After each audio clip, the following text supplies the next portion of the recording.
and I had to start again. Just my children and my wife. I thank my lucky stars to be living here today, 'cause the flag still stands for freedom, and they can't take that away. And I'm proud to be in Canada, where at least I know I'm free.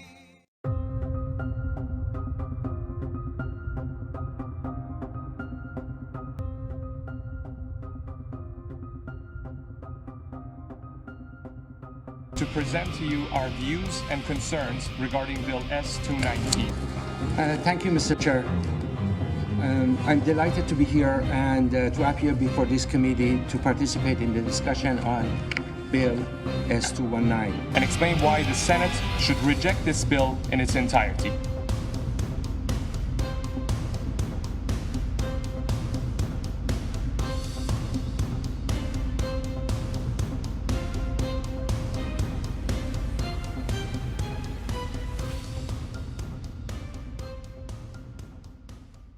Is it agreed that the committee proceed to clause-by-clause consideration of Bill S219, an act to deter Iran-sponsored terrorism, incitement to hatred, and human rights violations?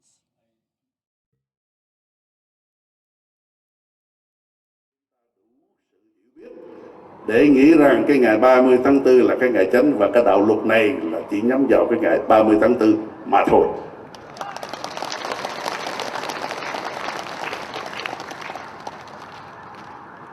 Thì chúng ta đã biết tất cả thượng nghị sĩ của đảng bảo thủ, tất cả dân biểu của đảng bảo thủ đều yểm trợ đạo luật S219.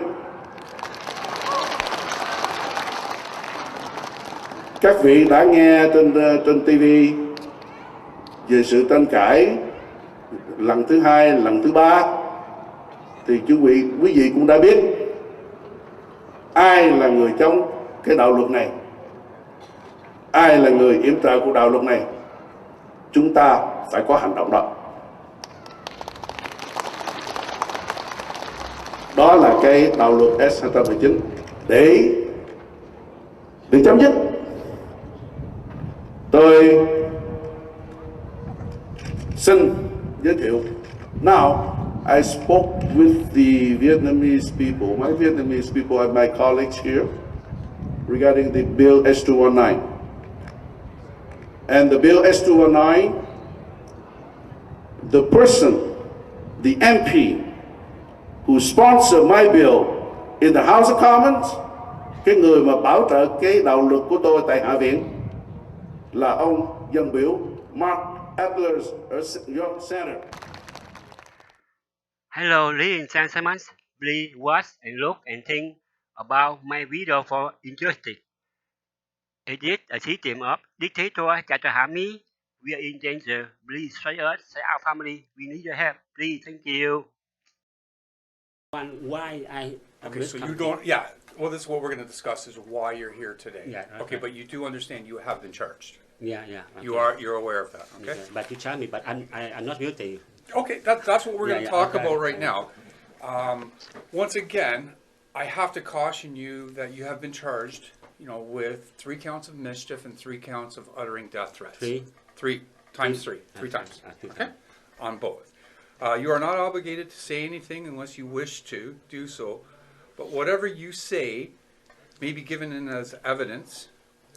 Do you understand? Well, you need interpreter. You need an interpreter? Yeah, please. I don't understand. That's why I say when I get bad, that it hurt me. But I don't hurt anybody. I don't threat anybody. Oh. I do with the human, by human. Okay. So I can't say something yes or no because I don't understand. Okay. But you do understand. I don't understand why. I understand somebody called police and I suggest somebody, right? Okay. About that, that's all. Okay. Do you wish to say anything to these charges right now? Hello, ladies and gentlemen. I request for interpreter, but there was no Please edit violation human rights. Please say out life, say out family. We are in danger. VuPhong Canada. Thank you.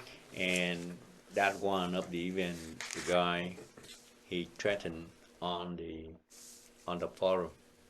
Okay. Yeah, he said he will bomb. He will bomb. He will bomb? Yeah. Okay. The event.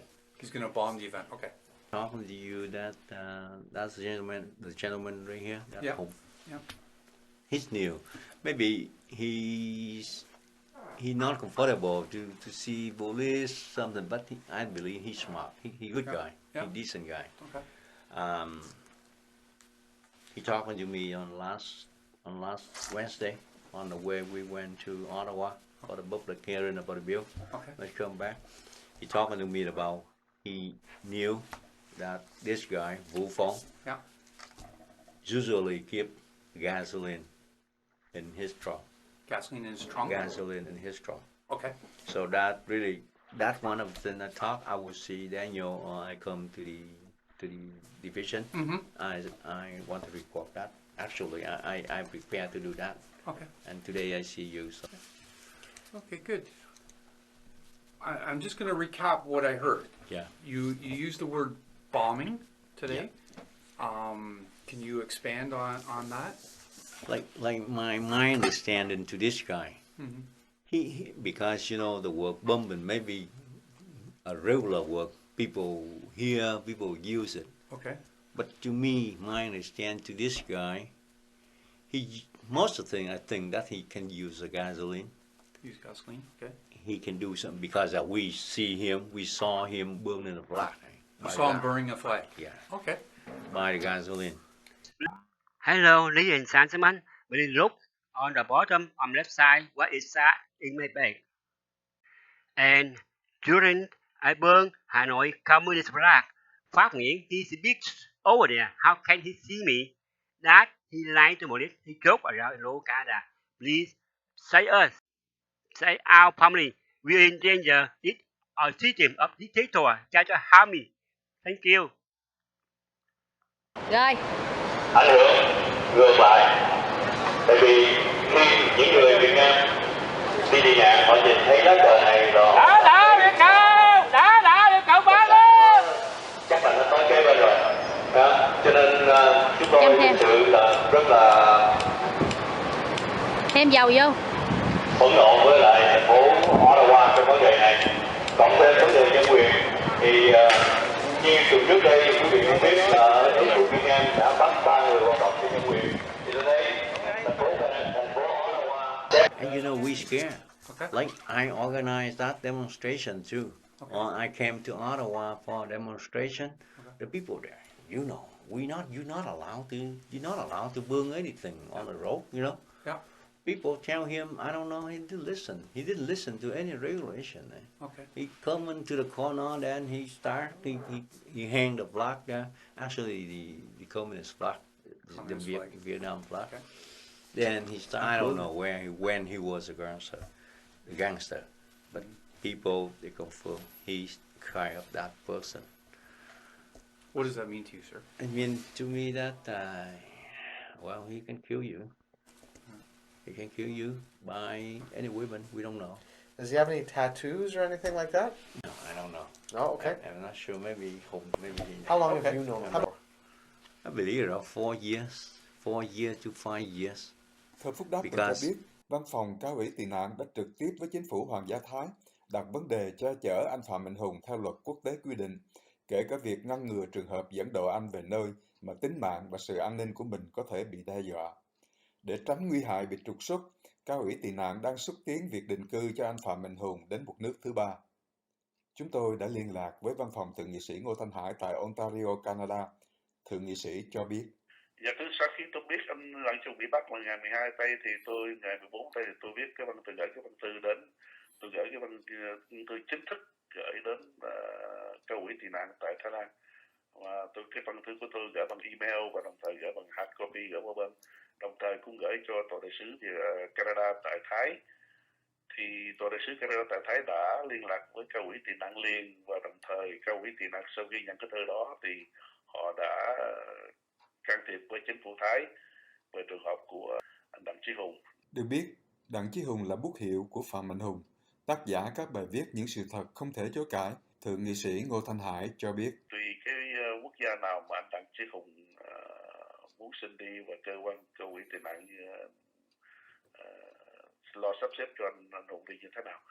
Thì nếu mà anh Đặng Chí Hùng thật sự mà Đặng Chí Hùng xin qua Canada mà nếu đúng như vậy thì tôi sẽ một mặt bên đây tôi sẽ vận động với chính phủ Canada để cho anh Đặng Chí Hùng được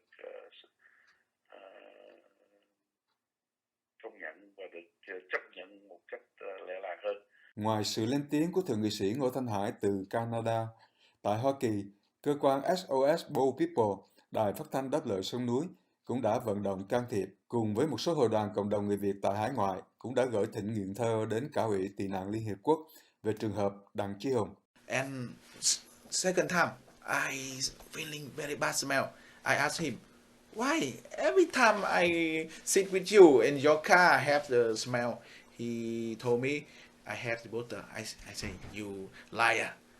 Why you keep the gasoline bottle in your car? Very dangerous.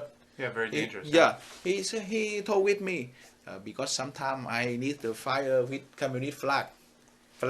The flag? Yeah, flag, okay. yeah. Okay. Please, people, look the picture on the left side at the bottom. What is inside my bag? Thank you. Rồi. Ảnh hưởng ngược lại. Tại vì khi những người Việt Nam đi tị nạn họ nhìn thấy lá cờ này rồi. Đã Việt Nam, đã Cộng hòa luôn. Chắc là nó có kế bên rồi. Đó, cho nên chúng tôi thực sự là rất là thêm dầu vô. phẫn nộ với lại thành phố Ottawa trong vấn đề này. Cộng thêm vấn đề nhân quyền thì như tuần trước đây quý vị cũng biết chính phủ Việt Nam đã bắt 3 người hoạt động cho nhân quyền. Thì tôi thấy thành phố Ottawa. I say okay, but if you need, okay, you can make. Why you always you keep in your car? He saw me. He have the one bottle gasoline. I think the 5 liter. 5 liter. 5 liter. Yeah, 5 liter. Yeah. Well, okay. I saw one time and listened 2 times. He told me, but I think Mr. VuPhong he have problem with everybody in the Vietnam community. Okay. Now I know, and I think he can. Sometimes he crazy and he can have the dangerous for everybody. And I told with you, okay. I don't remember, but okay. But he angry with Bill at 219. 219. Yeah, and I saw one time he makes the hit a Peter Ngo with hit a pig, animal. Pig. Yeah.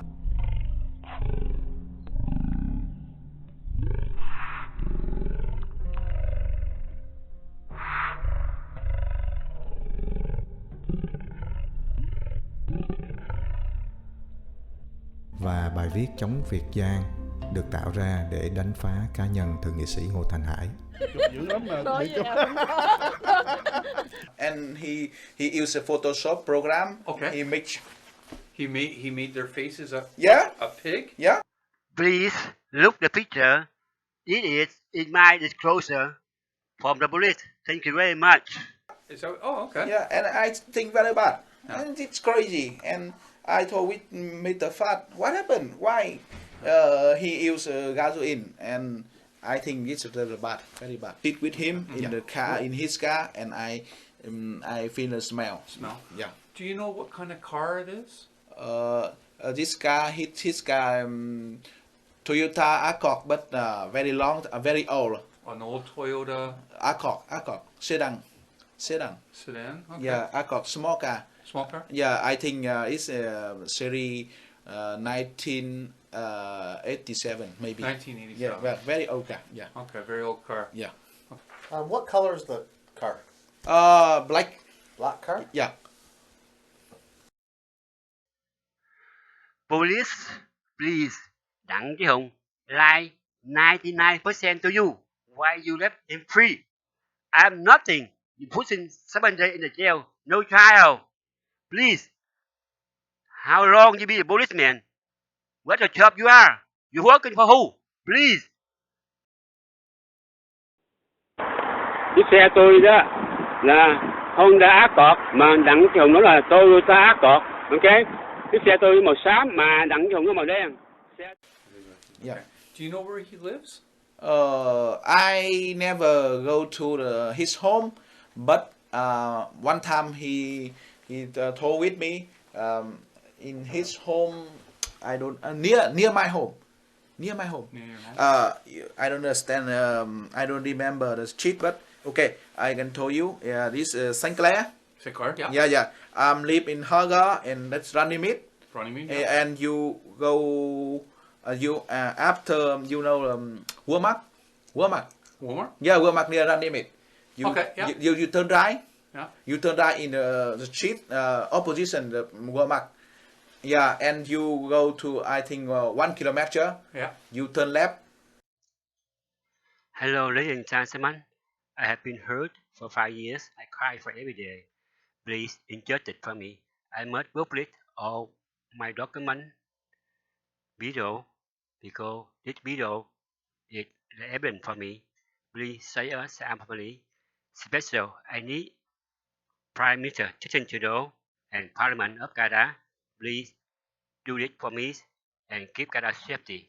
Thank you very much. Agreed that the committee proceed to clause-by-clause consideration of Bill S219, an act to deter Iran-sponsored terrorism, incitement to hatred, and human rights violations. Chúng ta đủ sự hiểu biết để nghĩ rằng cái ngày 30 tháng 4 là cái ngày chánh và cái đạo luật này là chỉ nhắm vào cái ngày 30 tháng 4 mà thôi.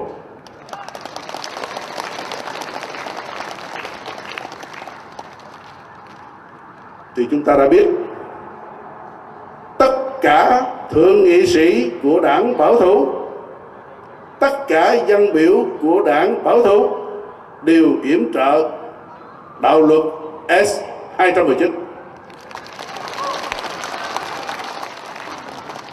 Các vị đã nghe trên TV về sự tranh cãi lần thứ 2, lần thứ 3 thì quý vị cũng đã biết ai là người chống cái đạo luật này, ai là người yểm trợ của đạo luật này. Chúng ta phải có hành động đó. Đó là cái đạo luật S219 để chấm dứt.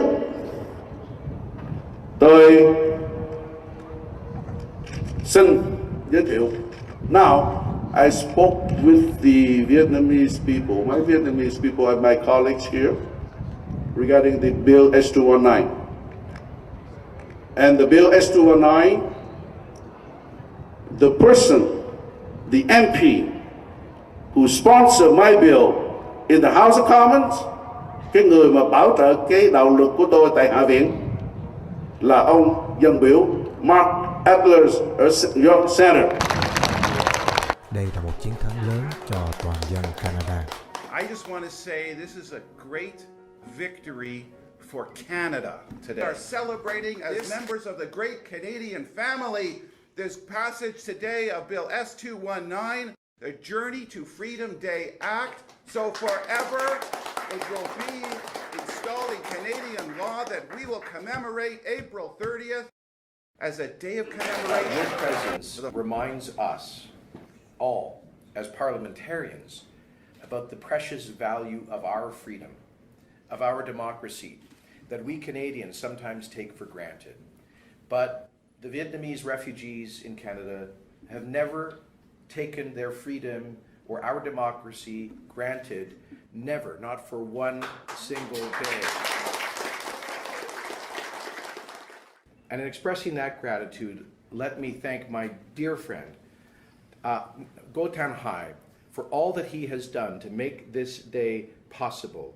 He arrived here shortly after the fall of Saigon in 1975, couldn't go back home, worked hard, raised a wonderful family, and when I first met him, was so impressed by his patriotism and dedication that I recommended to the Prime Minister that he be appointed to the Senate of Canada, where he has served. Chúng ta đủ sự hiểu biết để nghĩ rằng cái ngày 30 tháng 4 là cái ngày chánh và cái đạo luật này là chỉ nhắm vào cái ngày 30 tháng 4 mà thôi.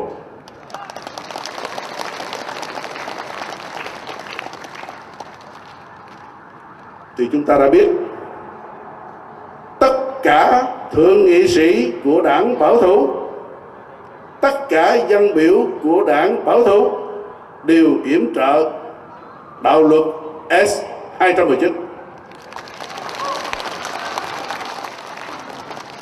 Các vị đã nghe trên TV về sự tranh cãi lần thứ hai, lần thứ ba, thì quý vị cũng đã biết ai là người chống cái đạo luật này, ai là người yểm trợ của đạo luật này. Chúng ta phải có hành động đó. Đó là cái đạo luật S219 để chấm dứt. Tôi xin giới thiệu. Now, I spoke with the Vietnamese people, my Vietnamese people and my colleagues here regarding the Bill S219. And the Bill S219, the person, the MP who sponsored my bill in the House of Commons, cái người mà bảo trợ cái đạo luật của tôi tại Hạ viện là ông dân biểu Hai.April ở York Center. And I think something special here. Yeah, it's a happy birthday card. Oh, this is the happy birthday card for the Prime Minister. So I will relay this card. I will send it to him personally. I will do it personally on behalf of the Vietnamese community across Canada. Yeah. On behalf of the Vietnamese community across Canada. Yes. On behalf of the Vietnamese community across Canada. Kính chào quý vị, đặc biệt nhất là Thủ tướng Justin Trudeau, Parliament in Canada. Senator Anh Hải là người đại diện cho người Việt Nam toàn nước Canada, nhưng hắn ta kêu gọi hành động đối với ngài chống lại Bill S219 của hắn. Nếu hắn ta làm thủ tướng hoặc là tổng thống, tất cả người dân sẽ trở thành nô lệ hoặc có thể dò tù hết. Cảm ơn quý vị. Xin hãy lắng nghe lời kêu oan chúng tôi thẫn thiết kêu oan lần này cũng như lời trăn trối cuối cùng. Cảm ơn quý vị.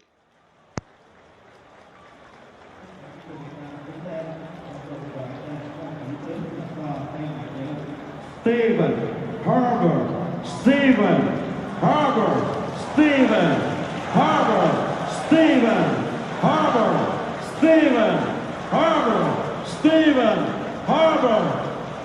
Thank you. Merci beaucoup. Thank you very much. Kim chào quý vị.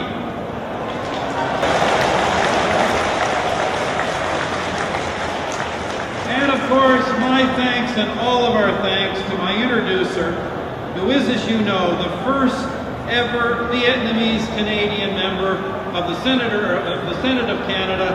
Let's give one more big hand to Senator Ngo. Now, ladies and gentlemen, I'm going to come back to Senator Ngo in just a moment. But before I do that, let me just say this. Chúc mừng năm mới. Happy New Year, everybody. Cette histoire dont je parle est la vôtre et l'histoire de la communauté vietnamienne du Canada.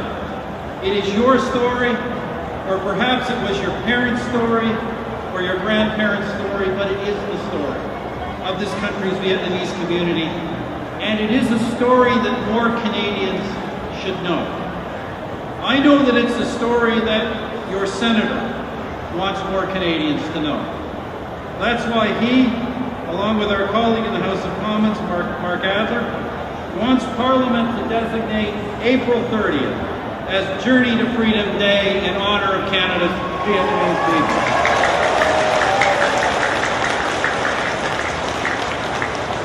Now, why April 30th?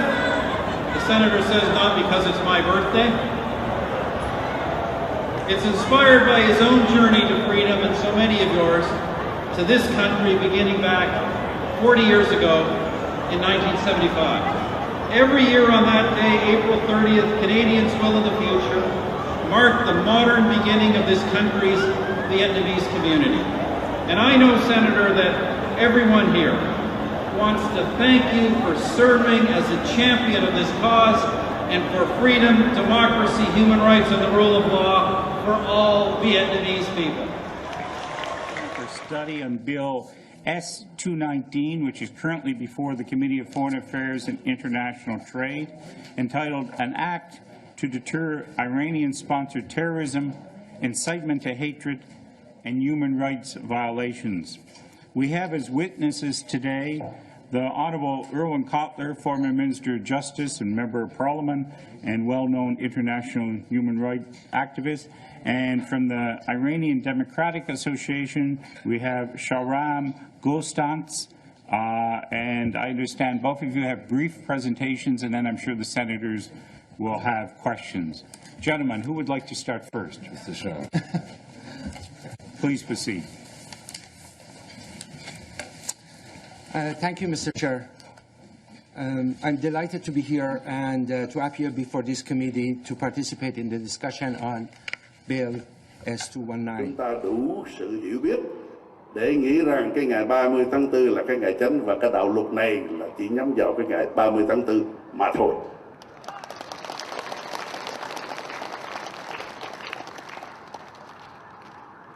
Thì chúng ta đã biết tất cả thượng nghị sĩ của đảng bảo thủ, tất cả dân biểu của đảng bảo thủ đều yểm trợ đạo luật S219. Các vị đã nghe trên TV về sự tranh cãi lần thứ hai, lần thứ ba, thì quý vị cũng đã biết ai là người chống cái đạo luật này, ai là người yểm trợ của đạo luật này. Chúng ta phải có hành động đó. Đó là cái đạo luật S219 để chấm dứt. Tôi xin giới thiệu. Now, I spoke with the Vietnamese people, my Vietnamese people and my colleagues here, regarding the Bill S219. And the Bill S219, the person, the MP who sponsored my bill in the House of Commons, cái người mà bảo trợ cái đạo luật của tôi tại Hạ viện, là ông dân biểu Hai.April ở York Center.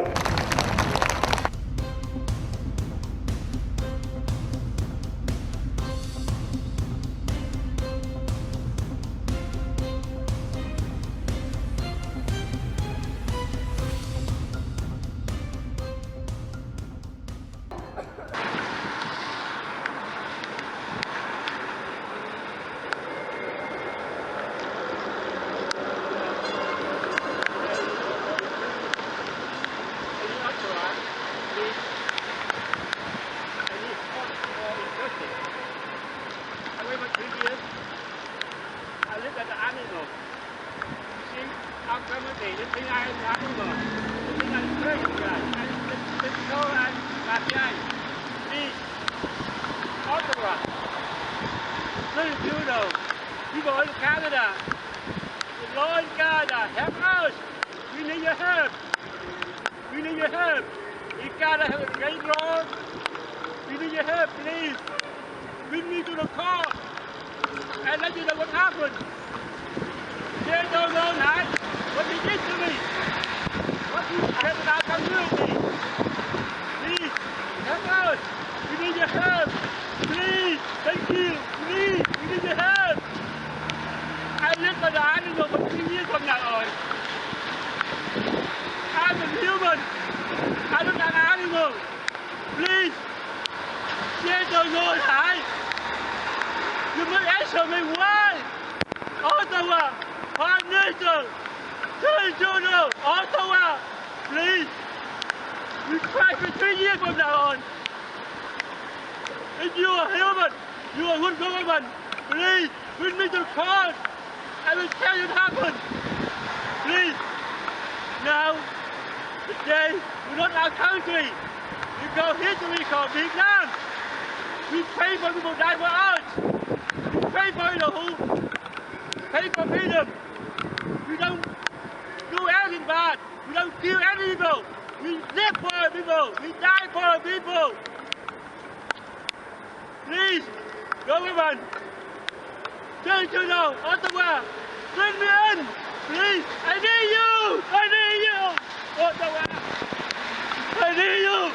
Xin lỗi, hãy đi cho mình. Chúng ta đủ sự hiểu biết để nghĩ rằng cái ngày 30 tháng 4 là cái ngày chánh và cái đạo luật này là chỉ nhắm vào cái ngày 30 tháng 4 mà thôi.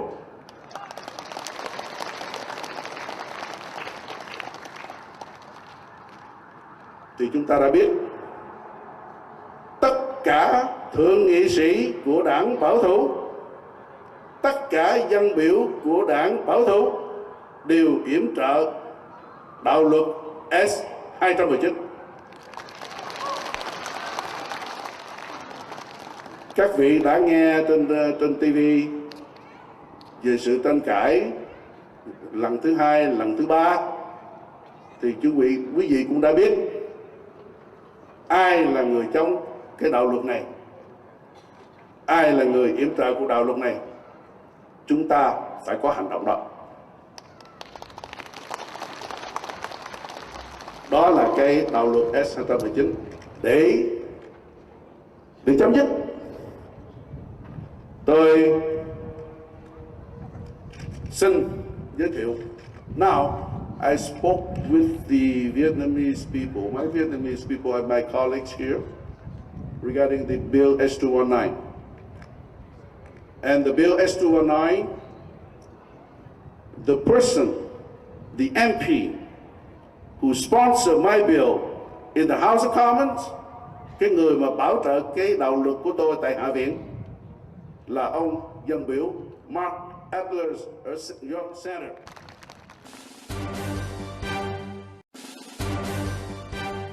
Is it agreed that the committee proceed to clause-by-clause consideration of Bill S219, an act to deter Iran-sponsored terrorism, incitement to hatred, and human rights violations?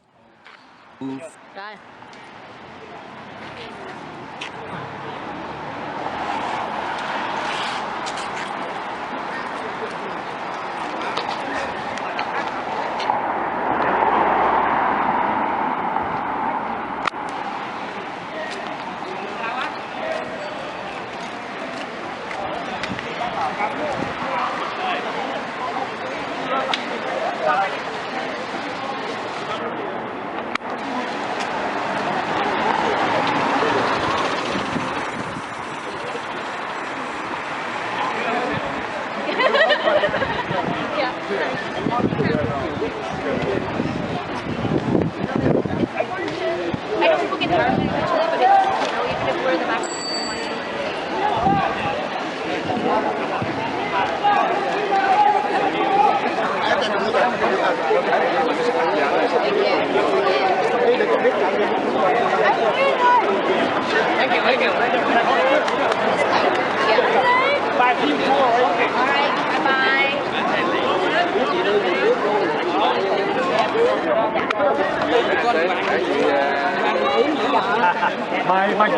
Mai chị nuôi đi luôn. Mai chị nuôi đưa đi luôn. Mai nước chạy ra. Ok. Chưa biết.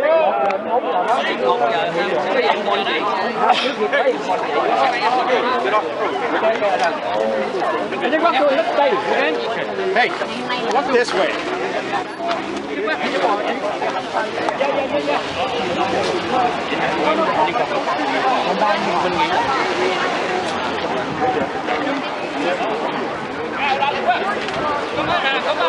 Dạ.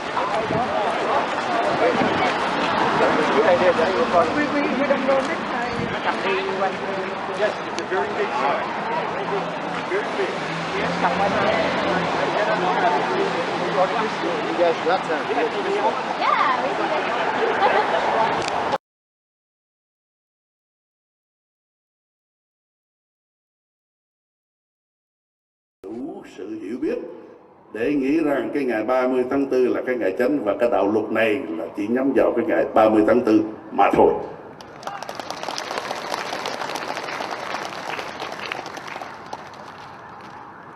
Thì chúng ta đã biết tất cả thượng nghị sĩ của đảng bảo thủ, tất cả dân biểu của đảng bảo thủ đều yểm trợ đạo luật S219. Các vị đã nghe trên TV về sự tranh cãi lần thứ hai, lần thứ ba, thì quý vị cũng đã biết ai là người chống cái đạo luật này, ai là người yểm trợ của đạo luật này. Chúng ta phải có hành động đó. Đó là cái đạo luật S219 để chấm dứt. Tôi xin giới thiệu. Now, I spoke with the Vietnamese people, my Vietnamese people and my colleagues here, regarding the Bill S219. And the Bill S219, the person, the MP who sponsored my bill in the House of Commons, cái người mà bảo trợ cái đạo luật của tôi tại Hạ viện, là ông dân biểu Hai.April ở York Center.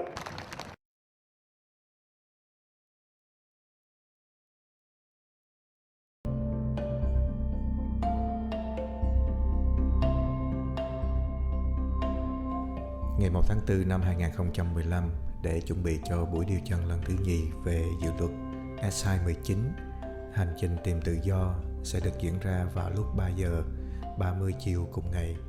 Các phái đoàn cộng đồng người Việt Toronto, Montreal, Ottawa thật lịch sử Việt Nam, gây chia rẽ cộng đồng người Việt và sẽ ảnh hưởng xấu đến việc buôn bán giữa Việt Nam và Canada. Tham dự buổi điều trần dự luật S219 tại Quốc hội Canada vào lúc 3 giờ 30 chiều. Bên chống đối, ngoài 4 nhân chứng, còn có thêm 3 nhân viên của Việt Nam Thông tấn xã. Hôm nay chúng tôi đến đây để lắng nghe sự trình bày của Thượng nghị sĩ Ngo Thanh Hai cũng như là bên chống đối của Cộng sản Việt Nam về cái Bill S219. Về cá nhân chúng tôi thì chúng tôi đến đây để ủng hộ Thượng nghị sĩ Ngo Thanh Hai, bởi vì những gì Thượng nghị sĩ Ngo Thanh Hai làm thực sự đem lại cái lợi ích cho công cuộc chống cộng của chúng ta hiện nay, và nó không hề chia rẽ cộng đồng người Việt Nam, mà nó chỉ nói Đặng Chí Hùng, mày nói Bill S219 này không có chia rẽ. Vậy mày nghe câu nói của ông Hải kêu gọi hành động có phải là chia rẽ hay không?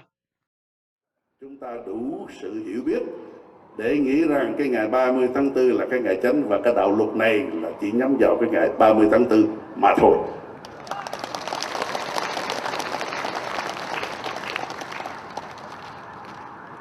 Thì chúng ta đã biết tất cả thượng nghị sĩ của đảng bảo thủ, tất cả dân biểu của đảng bảo thủ đều yểm trợ đạo luật S219. Các vị đã nghe trên TV về sự tranh cãi lần thứ hai, lần thứ ba, thì quý vị cũng đã biết ai là người chống cái đạo luật này, ai là người yểm trợ của đạo luật này. Chúng ta phải có hành động đó. Đó là cái đạo luật S219. Đó, mày nghe rõ chưa Đặng Chí Hùng? Để chấm dứt. Tôi xin giới thiệu. Now, I spoke with the Vietnamese people, my Vietnamese people and my colleagues here, regarding the Bill S219. And the Bill S219,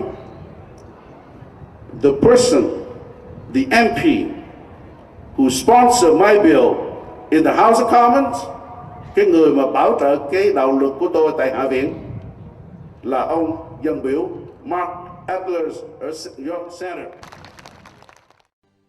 Of her study on Bill S219, which is currently before the Committee of Foreign Affairs and International Trade, entitled An Act to Deter Iranian-Sponsored Terrorism, Incitement to Hatred, and Human Rights Violations.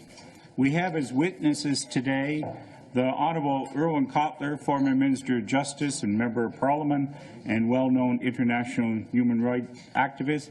And from the Iranian Democratic Association, we have Shahram Gostants. And I understand both of you have brief presentations, and then I'm sure the senators will have questions. Gentlemen, who would like to start first? Mr. Shaw. Please proceed.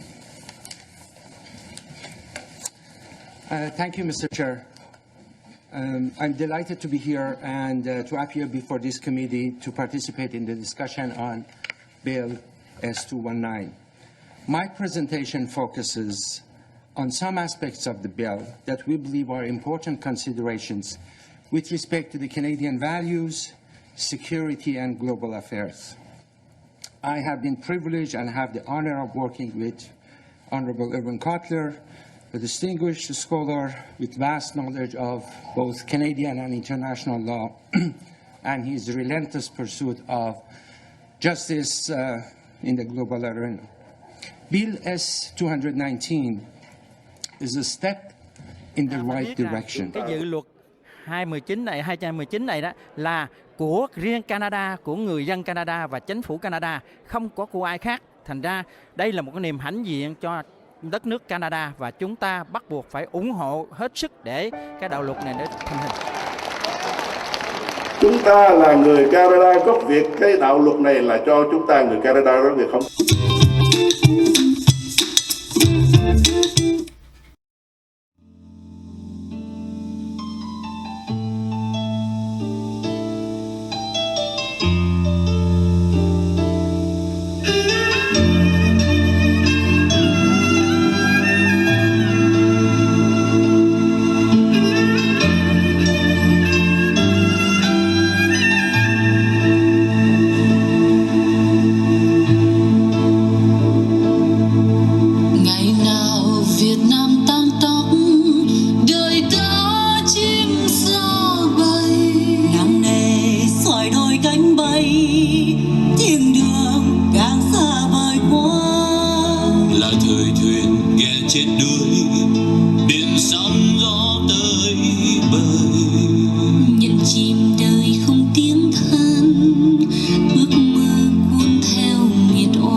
đêm về sáng. Đời dù buồn vui vẫn thế, đừng gây thêm chia lìa. Lạc loài là một nỗi đau, thay nhau hãy tìm còn nhau. Khắp nơi trên địa cầu giờ in dấu bước chân Việt Nam, những đôi chân miệt mài đang vươn tới dưới ánh ban mai. Lâu nay ta lặng thinh 20 năm ngại ngần, sống giữa ăn và oán, muốn hát lên đôi lần. Con merci la France, VuPhong a Juve, Thanks Australia, for your open arms. Thank you Canada, for the liberty. Thanks America, for your open arms. We thank the world for its true freedom. We thank the world. We thank the world. Thank you. We thank you all. Khắp nơi trên địa cầu giờ in dấu bước chân Việt Nam. Khắp nơi trên địa cầu giờ in dấu bước chân Việt Nam.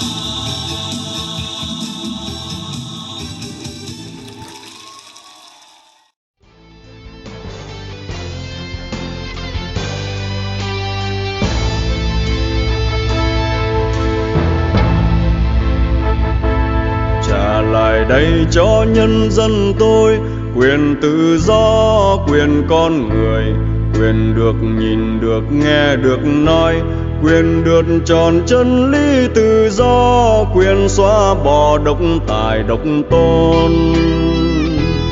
Trả lại đây cho anh quân nhân quyền được sống đời trai hùng, quyền tự hào tự tôn nói dông, là bảo vệ non nước Việt Nam, là bảo vệ dân lành Việt Nam.